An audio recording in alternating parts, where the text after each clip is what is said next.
Chapter 11, Engineering and Ethics. Although each of these modules have presented a chapter from the textbook as if it's a textbook, this really is an extended argument. So each chapter is really presenting you with an argument for a particular view of engineering ethics. Now that's just to say that in textbooks, normally we're presenting just simply factual information. This is the accepted standard. This is the accepted way of doing things. In ethics, that's not always the case. And of course, in some cases, there are conflicting views on what ethics is or what ethical theories one ought to embrace. And so what we've done here throughout the course is really present an extended argument. And the point that's trying to be made is that ethics is a fundamental part of engineering, that you can't divorce the practice of engineering from ethical considerations. And so Chapter 11 is really bringing all of this together now. So if you followed us all the way through this far, hopefully you'll be sort of at this point convinced that in your engineering practice, ethics is going to be an integral part of what you do. So what I want to do now is go over the main points that have been presented throughout the book. So what really we're doing here is doing a review of some of the very basic things that we covered at the beginning of the class, along with drawing a few conclusions, as well as in this chapter presenting a last defense of the underlying thesis that many engineering decisions are also moral decisions. So the first main point is the idea that ethics is internal to engineering. So really throughout the book we've made the argument that every engineering design choice, every part of an engineering design has an ethical component to it. And that's been demonstrated through numerous examples, showing how at each stage of the development of an artifact, we can see how ethics plays a role in the choices that are made and how we go about coming up with a design solution.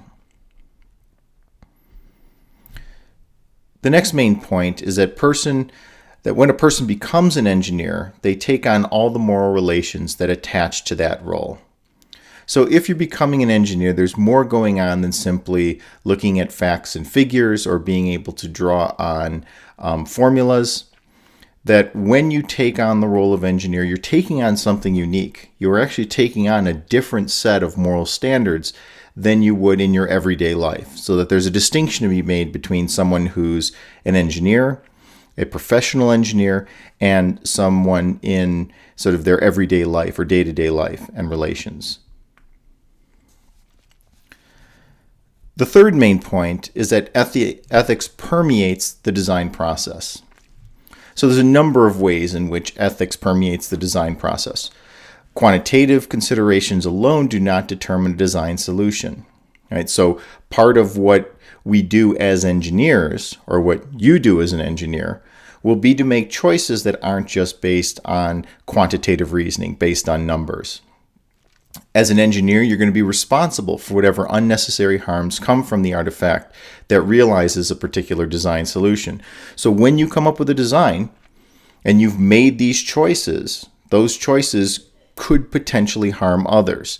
And as such, you're going to be morally responsible for those design choices.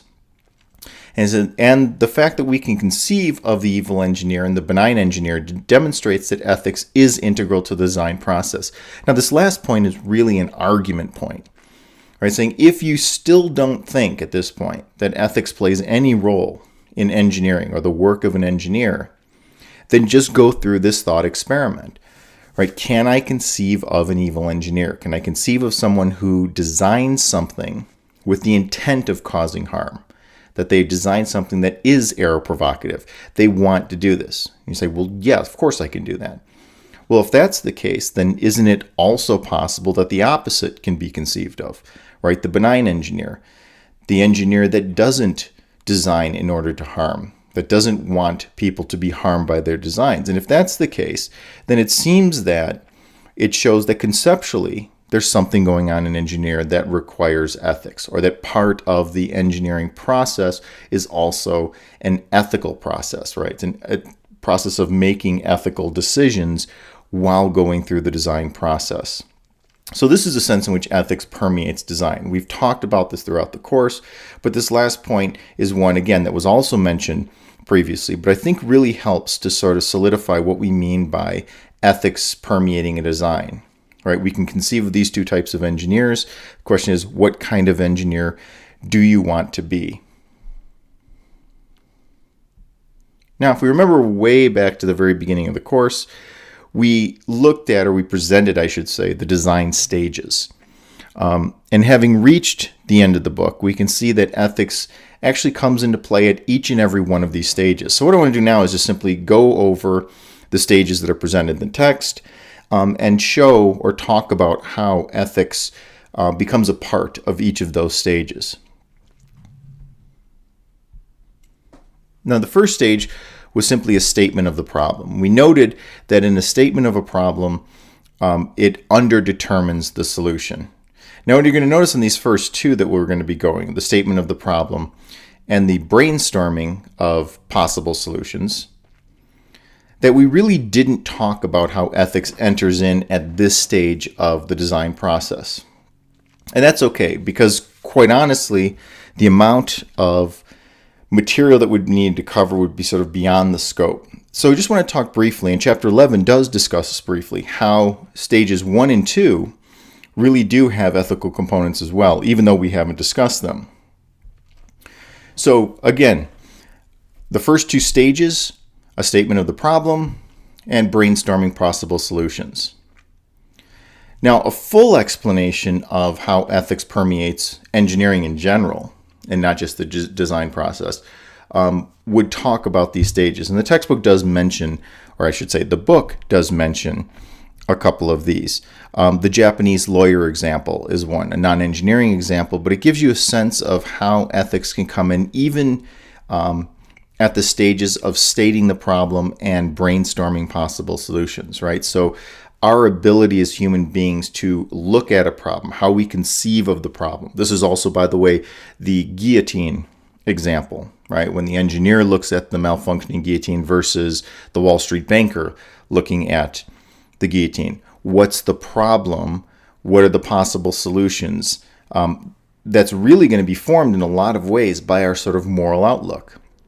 And so we don't talk a lot about this, but I think it's worth noting, as the book does, that these two stages themselves have ethical components. But I think it would go beyond the scope of what we can cover. Right? As a practicing working engineer, what we hopefully have given you are some tools for thinking about ethics in your job as engineer, and not to go sort of fully into these other areas which may require ideas about sociology and perception and moral differences. And so there's a lot of things we could talk about and would make for an interesting topics or interesting study. But I think in this case, we're just simply going to note that you can see with these very brief examples how morality can even come in at these first two stages.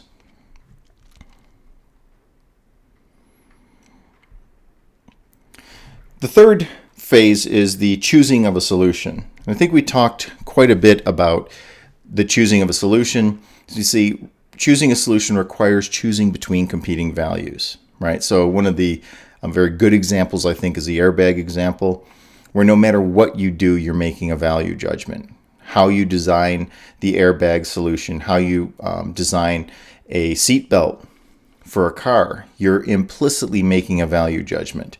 You're making judgments about height, about weight, about sex, age. You could be making all kinds of value judgments without even knowing that you're making a value judgment. And no matter what you do, choosing one configuration is going to harm or has the potential of harming.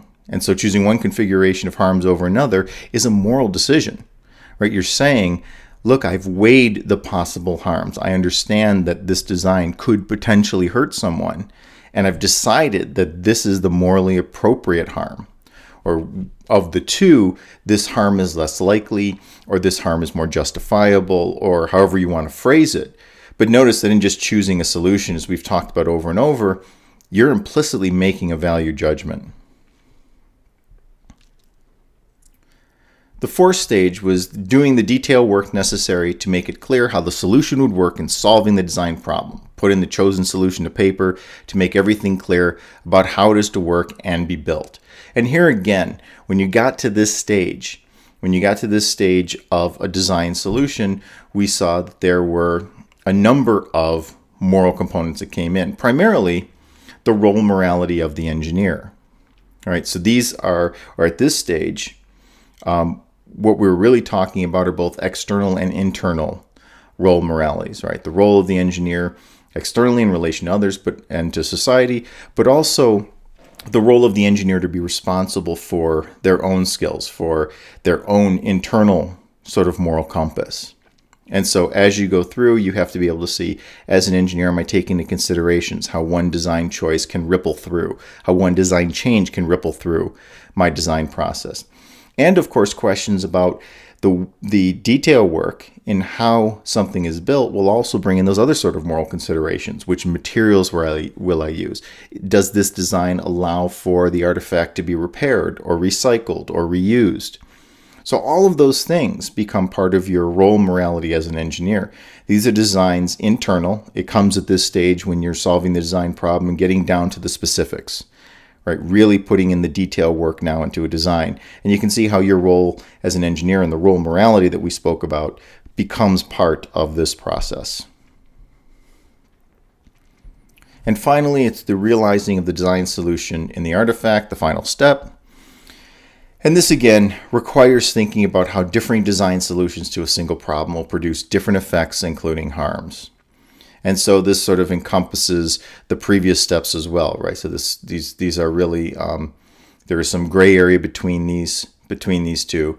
But once this becomes an artifact, there are other sorts of questions. How will this impact society? What will this do for privacy issues, for example? So we've been talking about artifacts in terms, and many times we've been talking about artifacts in terms of physical objects. But sometimes artifacts are simply going to be computer programs. Artifacts may be devices for spying on others. Artifacts may be things that harm others intentionally, right? So if it's military sort of artifacts, these things can cause harms to others, and there's going to be a question of, well, what happens? How differing solutions to a single problem produce different effects, including harms. If I design this program to do this instead of this, if I'd used this method of gathering the data versus another method, these are the sorts of things that once it's realized in the actual artifact are also moral considerations. And so you can see that the entire design process, the statement of the problem, the brainstorming possible solutions, the choosing of a solution, the doing of the detail work and solving the design problems when you put it to paper, although if anyone's actually using paper, maybe CAD, whatever it is you happen to be using, and then realizing the design solution in the artifact, in the actual outcome of the design, actually making of the thing, whatever that thing may be, all of these steps. Each step has some sort of moral component to it. So you can't actually divorce ethics from engineering. And here again is just sort of this conclusion to sum up of saying, if we go all the way back to the beginning of the course and we were thinking to ourselves, well, 1 and 2 really aren't moral things, right? Brainstorming isn't a moral action, or stating the problem isn't a moral action, but maybe one of these other ones are. Well, what the author of the book is trying to convince you of is that no, actually all 5 stages have something moral to them, have a moral component to them. Now, the last part is really a defense of engineering, or a defense of this particular approach to engineering ethics. So what's here are presented what the book has given us or provides us is a way of countering those who would argue that ethics is separate from engineering. So those who say, well, no, that's fine, there are ethics, and sometimes there are ethical problems that crop up in engineering. But by and large, the practice of engineering, the activity of the engineer is not a moral activity. And so really this last part is a defense. It's a defense of the overall thesis of the book that engineering and ethics are intertwined, or inextricably intertwined with one another. And so the 4 questions that the book takes on: 1, that we are not responsible for everything; is one objection you could make. So if you say, well, as an engineer, I'm not responsible for everything someone does with my engineering design. Two, we could design something completely safe, but, so this is a sort of, well, yes, of course we don't want to design things that are harmful, but we really can't always do that for various reasons, which we'll talk about in a moment. And besides, we're already ethical, right? So it's one that's been mentioned before. I mean, it's the case that not most of us don't go around, I think, being unethical or thinking that we're unethical. So why do we need ethics? We already know right and wrong. And finally, and if we're not already ethical, where are we going to find ethics in this book specifically?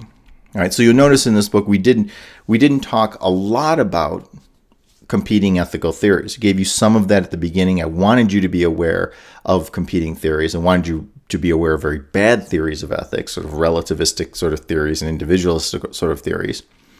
But truthfully, we haven't talked a whole lot about ethical theory.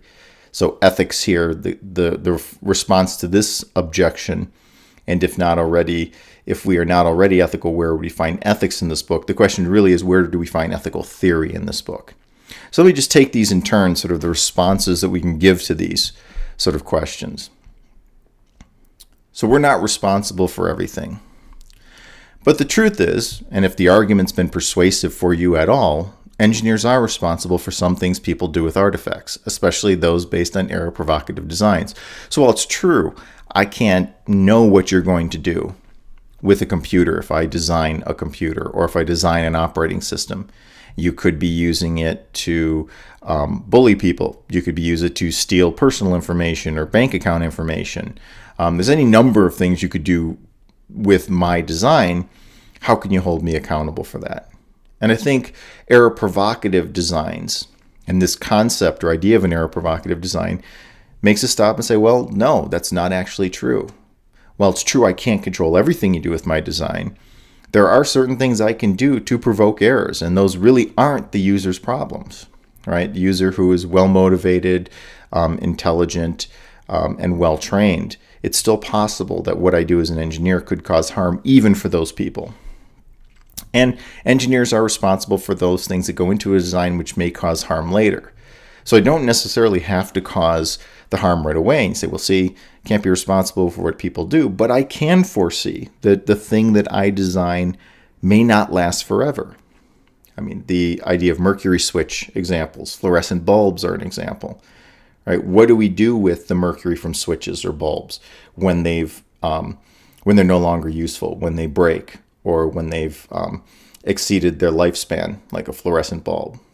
Those things are my responsibility as an engineer. I'm the one who designed those. And if I design those, then even though they didn't harm someone right away, and even though I'm not responsible for the breaking of the switch, I can foresee switches will break. I know bulbs will eventually burn out.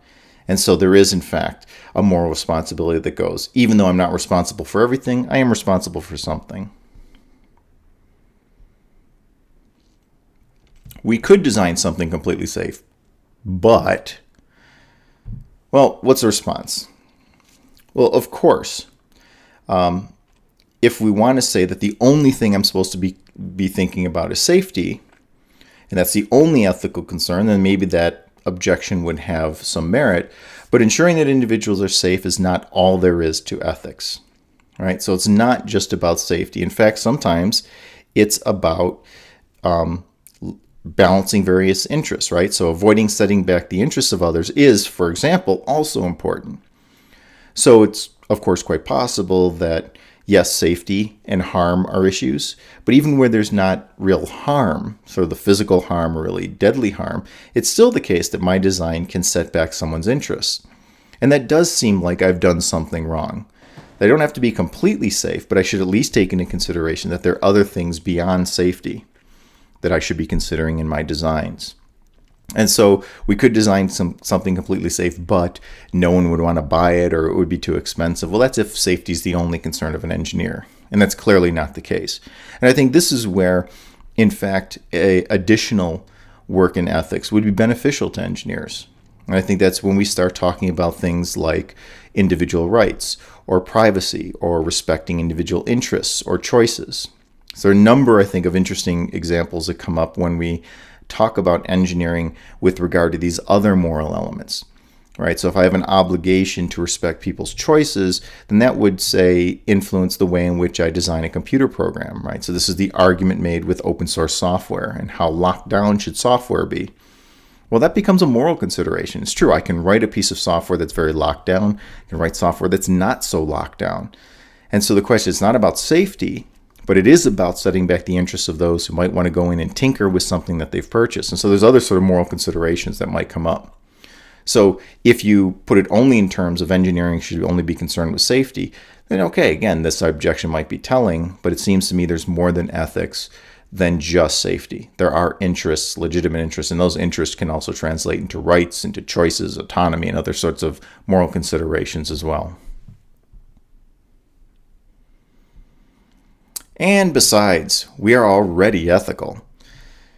Well, that's true, and I think it's true that most people are ethical. I don't think most people go around, and engineers are no different than anyone else. I don't think they are less ethical than anyone else. But I think the really salient point here is that once engineers realize that engineering is driven by moral considerations, they will widen the scope of their concerns about minimizing potential harms and self-consciously strive to produce better design solutions. And I think this is probably fundamentally, at least for me, one of the reasons why I think ethics is important for engineers. It's the self-conscious part. So you may not have thought about it before, but ethics really does play a role in all these decisions that you're making. So there are things, for example, in the book and examples that perhaps you would never have thought of. Maybe you wouldn't thought of in the trunk example, that people would push the trunk down, that it would break the trunk, and that this would be something historical that we should keep in mind. Maybe that's not something that would have crossed your mind. But I think once we are aware of the fact that our design choices and the history and the context in which a design takes place can have moral implications, I think once we're aware of that, when we say, oh yeah, that's something I would not have thought about, but now that you've given me examples, now that you've shown me how that might come into the design process, now I do think about that. And I think it's not to say that you're not ethical, but you also have to be aware of the fact that there's an ethical situation before you. And I think that's one of the values in studying ethics as an engineer and in studying engineering ethics, is that sometimes we're just not aware of it, right? It's being pointed out to you that, look, isn't this an ethical situation? You say, oh, yeah, this is. And as an ethical person, I, of course, am glad that you sort of woke me up to that. You said, oh, yeah, I've never thought of it that way. And I think that's a valuable sort of insight that you can gain from the study of ethics as an engineer. And so the response to this is, yes, okay, of course you're ethical. Of course you don't want, but you also have to be aware that there's an actual ethical situation that you should be sort of focusing your ethical nature at. Right? Your ethical compass should now be pointing towards this issue because you now are aware that it is in fact an issue. And finally, and if we are not already ethical, where are we to find the ethics in this book? And I think in this case, the best protection, and the book gives, I think, there's a couple of answers to this. Not that I necessarily agree with all of them, but this one I do. And I said the best protection against having to settle moral problems by appeal to moral theory is to prevent their occurrence. And the best way to prevent their occurrence in engineering is to avoid unnecessary harms of all sorts. Now, the book says, look, we can't have engineers sitting around and waiting to have moral theories, competing moral theories, sort of battle it out until we have a final winner. And I agree with that. I think that as engineers, for many of you, if not most of you, this course is a requirement. And you're thinking to yourself, yes, ethics is fine, but please let me get back to my equations and let me get back to my circuits or get back to my statics or whatever other class I'm taking. And I think to some degree, I'm sympathetic to that, right? As a former engineering student myself, I know that it's an extremely onerous schedule, that there's a lot that you're doing. And then, of course, once you become an engineer, there'll be all kinds of things you'll be doing after that will take up time. And so in some ways, what we're doing here is presenting you with some very basic ethical principles very basic ethical ideas so that you can avoid putting yourself into a situation in which you need more advanced ethical theory. So if you take an intro to ethics class or you take an ethical theory class, you'll often find that there are, in fact, some very interesting moral conflicts between, for example, harm versus other sorts of approaches. Harm the only thing that matters. Is this really a utilitarian approach? What about a Kantian approach? What about an ideal of individual autonomy and rights and so forth and so on? And well, what about the rights theorists and what about contract theorists? And it's true that there are conflicts between those.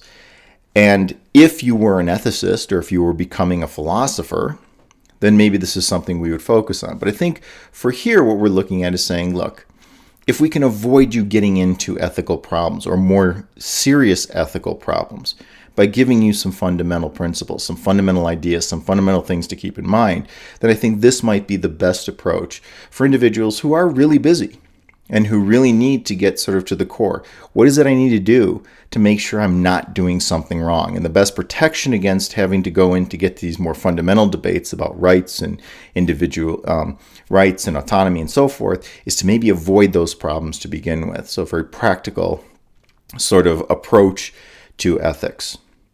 And so you're right, you're not going to find ethical theory in this book. And if you're interested in this, it'd be good to take a class in ethics or a class in ethical theory or social and political philosophy. That might be nice. But for the engineer, I think that what we've given you is enough to go out there into the world, and as you're working on projects, to sort of have these fundamental principles in mind that will help you avoid moral problems to begin with. And so to just conclude, from the book, if ethics is integral and engineers recognize it as integral, then that practice is going to change, and how we teach engineering must change. In teaching students how to think like an engineer, we cannot just focus on the quantitative features that are indeed essential to good engineering practice, for instance. We are going to have to emphasize imaginative and creative thinking, a working understanding of how we think about and so approach the artifacts of our life, and a sense of the history of a design solution. So think that if you've bought the argument, if ethics is integral to engineering, then what we also must take away from this is that engineering, or the teaching of engineering, can't just be quantitative. There has to be a qualitative aspect. And I hope that if you've taken this course that you find that you can take away something of value from this, that you can see that the engineering practice that you're engaged in is not only quantitatively interesting, is not only problem solving, but also has a creative element and, importantly, or perhaps more importantly, a moral element to it.